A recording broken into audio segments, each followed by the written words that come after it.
back up a little bit. Gentlemen, belt lines on both sides are good, so we're going full letters on both sides. You got my instructions in the back. Protect yourselves at all times. Listen to my commands. Touch them up. Back to your corner, gentlemen. You know, for decades, Mexico has produced some of the biggest stars in boxing. Names like Chavez, Sanchez, Barrera, and Marquez. William Zepeda has the tools to be the next Mexican great. All he needs now are the opportunities. Giovanni Cabrera is the man standing in the way of those opportunities. Can Cabrera slow this freight train down, or will Zepeda roll right through it? Ready? Ready?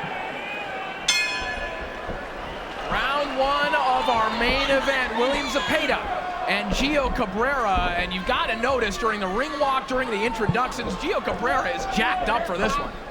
Oh, he's loving the opportunity, but is he going to love once he starts getting hit with those thunderous punches? And they're going to keep coming every single round.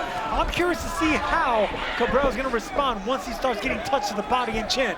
Yes, he can take a shot, but this is a big stage right here. Well, the body attack that you mentioned, Sergio, is key for Zepeda. Something you notice immediately on film is that when Cabrera throws punches, he leaves his midsection exposed. And Zepeda is a vicious body puncher. 35% of Zepeda's punches are body shots. So Cabrera is going to have to figure out a way to adjust, or he's going to go down from one of those punches. Cabrera is only once beaten a split decision loss by Pitbull Cruz. No shame there. But if you watch this fighter, he stands upright, he has his chin up in the air, flawed technique, guard down. How is he only once beaten? I don't know, but he throws enough punches and gets enough respect out of opponents just like that. Cabrera is doing some terrific work here in the early going. He's walked Zepeda in to some flush left hands, and there's that right hook that you saw connecting a moment ago, too. Everyone calls him awkward. I just like to call him uniquely gifted, this Cabrera. You would certainly make the same argument, and Freddie Roach himself said, sometimes I don't know what he's doing. I don't know what style he's going to show up with on a day-to-day basis in the gym, but it works. Heavy left hands Cabrera's landed early in this fight. And I like the fact that Cabrera was able to back up Zepeda, get his respect, and now he's on the back foot boxing. That just shows you that he's not just willing to go punch for punch with Zepeda. That's the recipes for disaster. You gotta box this man. And you saw Cabrera there grab on and hold Zepeda. That's something he'll do a lot in this fight. In fact, to prepare for that, Zepeda's team brought in a bunch of sparring partners. They told him, don't box him, grab him, hold him, make him force his way out of those types of situations. Left hand there from Gio Cabrera. Excellent start for him. We enter the final 30 seconds of this opening round. And see there, that lead uppercut with the rear hand. There we go, good job. Maybe not the way that most boxing trainers would draw it up, but it's been effective for Cabrera thus far. It's been unconventional, unorthodox, but effective. Final moments of an excellent opening round. A surprising one for Giovanni Cabrera. Right there. So round two underway. See if Giovanni Cabrera can build upon the momentum that he got rolling in round one. He's encouraged by his trainer, Freddie Roach. And we've talked about the immense self-belief that Cabrera has. He's had that since the beginning. Their origin story is that Cabrera walked into Wildcard one day. Freddie Roach said, all right, you can spar Manny Pacquiao. He's probably gonna knock you out, but if he doesn't, I'll train you. Sparring with a great like that, now you know where the confidence comes from. I mean, this is a kid in Cabrera that he believes in himself more than anybody, and that's all you need in boxing. Look at those sneaky uppercuts right there, which they warned Zepeda about. He keeps landing them. A tall fighter should not be landing lead uppercuts on a world stage like this against a world fighter like Zepeda. A couple chopping left hands on the inside from Cabrera too. Again, utilizing those dimensions that don't show up on paper, something you noticed right away, Sergio. Cabrera is a little bit taller than he's listed. No, when I was studying him, and I was telling Chris Mannix about this, Giovanni, off the hand, off the hand. punches harder than his knockout ratio indicates. He's taller than it says here. He has a longer reach and the confidence. You can't measure that. That's not written on paper, but that's oozing every time you talk to Cabrera. Look at those punch output numbers from round one. Chris Mannix, how often do you see William Zepeda throwing 56 punches in a round? No, not often. He's usually right around 100 punches per round, but I'd like to see more from Zepeda. Is going more to the body. He has been largely headhunting through the first round and a half of this fight. Shot over the top there from Zepeda. What makes Cabrera so tricky and difficult and dangerous is the fact that he's awkward, but he also takes a big punch and he's equally as tough. So it's just a blend of everything wrong in an opponent. He has this off-timing rhythm and speed and upper body movement. You don't know when he's gonna attack, but he's long enough to catch you when he's on the back foot. This quick right hook there connects from Cabrera a moment ago. Cabrera has described his jab as annoying, and you see him just continuing to flick it out there. As Zepeda now getting a little bit closer, puts a couple of combinations together on the inside. And this is the fight that Zepeda's gonna have to do. Just be happy banging away at the forearms of Cabrera. Anything down in that midsection, that's gonna be your MO.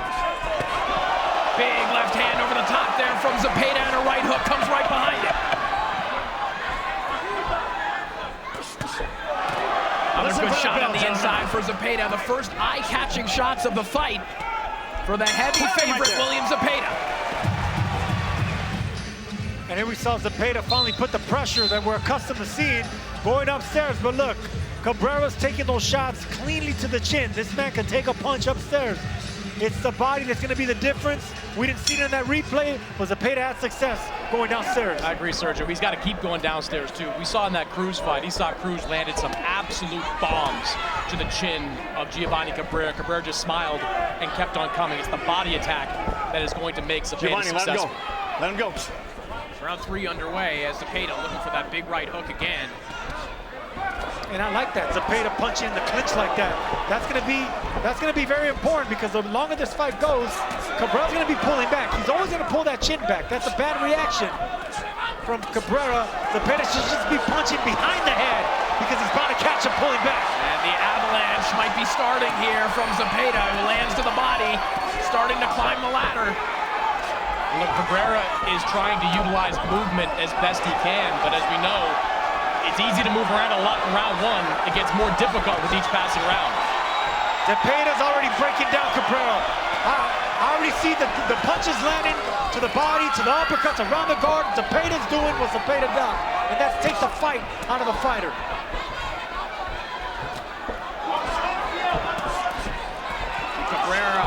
Zepeda just keeps on punching. To your point, Sergio, punching in the clinch, keeping his hands moving, denying Cabrera any rest. That's his MO. That's what he needs to do. That's what Zepeda mastered already.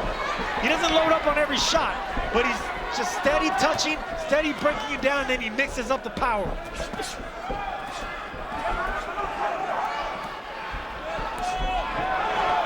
Snappy jab there from Zepeda. You won't see a lot of them from him, but he'll throw just about anything. Good body shot by Zepeda. He hurt Cabrera. Yes, he did, and Cabrera takes a knee. Sneaky left uppercut right on the liver. Cabrera felt that. And that is it. Cabrera up just seconds before the final count, but this one is waved off as Cabrera runs into the lightweight division's buzzsaw. Here's the thing, man. I agree with the stoppage. Cabrera should have gotten up earlier. He still had fight left. I blame Cabrera for not getting up. He felt that body shot. He wanted no más. Ladies and gentlemen, the end comes of the official time. 1 minute, 58 seconds, round number 3. Referee Thomas Taylor reaches a count of 10 for your winner. By way of knockout here, still undefeated, se mantiene invicto, El Camarón, William Zepeda!